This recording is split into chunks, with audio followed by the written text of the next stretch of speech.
भारत सरकार बांग्लादेश को लेकर जितनी नरमी दिखा रही है, ये लोग उतना ही उछल रहे हैं। न्यूज निकल कर आ रही है कि बांग्लादेश ने पिछले कल बीएसएफ के एक जवान को अरेस्ट कर लिया था। उसके बाद बांग्लादेश के लोग ट्विटर और बाकी सोशल मीडिया साइट्स के ऊपर इस बात का जश्न मना रहे थे कि ये नया बांग्लादेश है जो भारतीय सेना को अरेस्ट करके जेल में भी बंद करता है। हमारे पास बीएसएफ कांस्टेबल की पिक्चर और नाम भी आया है, लेकिन हम उनकी प्राइवेसी और पर्सनल स्पेस के कारण हम ये पिक्चर थोड़ी सी ब्लर कर रहे हैं। ब्लड फेस के साथ ये पिक्चर उसी बीएसएफ कांस्टेबल की है जिसको बांग्लादेश ने अरेस्ट किया था। हुआ ये कि पिछले कल सुबह 10:30 के ऊपर वेस्ट बंगाल की दिनाजपुर डिस्ट्रिक्ट में भारत और बांग्लादेश के बीच जो इंटरनेशनल बॉर्डर है, उसके ऊपर बीएसएफ का एक कांस्टेबल वहां पर जो पोस्टेड था बॉर्डर आउटपोस्ट के ऊपर वो ड्यूटी दे रहा था। इस बीच उसको बांग्लादेश की तरफ से कुछ लोगों की मूवमेंट नजर आई।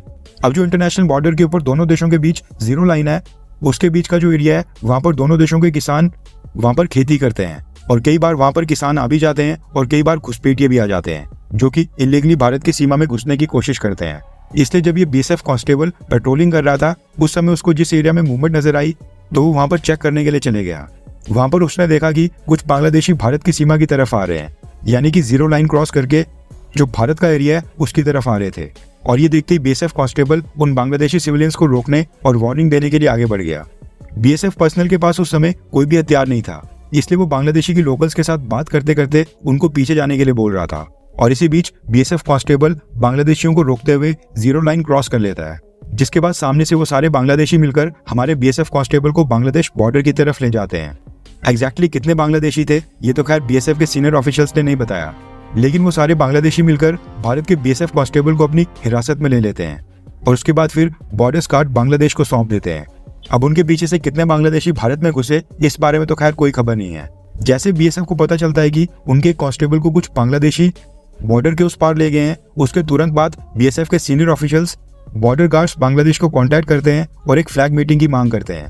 और ये फ्लैग मीटिंग अरेंज होती है पिछले कल शाम को 3-4 बजे के करीब। घटना सुबह 10:30 की थी और शाम को फ्लैग मीटिंग के बाद बॉर्डर गार्ड्स बांग्लादेश 4:30 पर बीएसएफ कांस्टेबल को भारत को सौंप देती है, यानी कि मात्र 6 घंटों के अंदर ही भारत ने अपने बीएसएफ कांस्टेबल को वापस ला लिया था।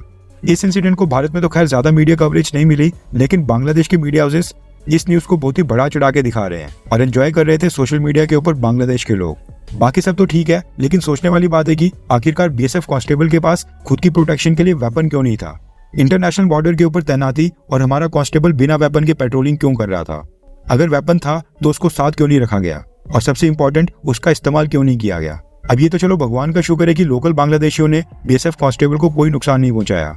हमने पहले भी देखा है कि कई बार बांग्लादेश के घुसपैठियों को जब बॉर्डर के ऊपर रोका जाता है तो वो बीएसएफ के जवानों के ऊपर ही हमला कर देते हैं। इसलिए इंटरनेशनल बॉर्डर के ऊपर ये अनप्रोफेशनल बिहेवियर क्यों चल रहा है, और कहीं ना कहीं इसमें नालायकी हमारी खुद की सरकार की भी है। अभी तक हम अपना इंटरनेशनल बॉर्डर तक सील नहीं कर पाए हैं।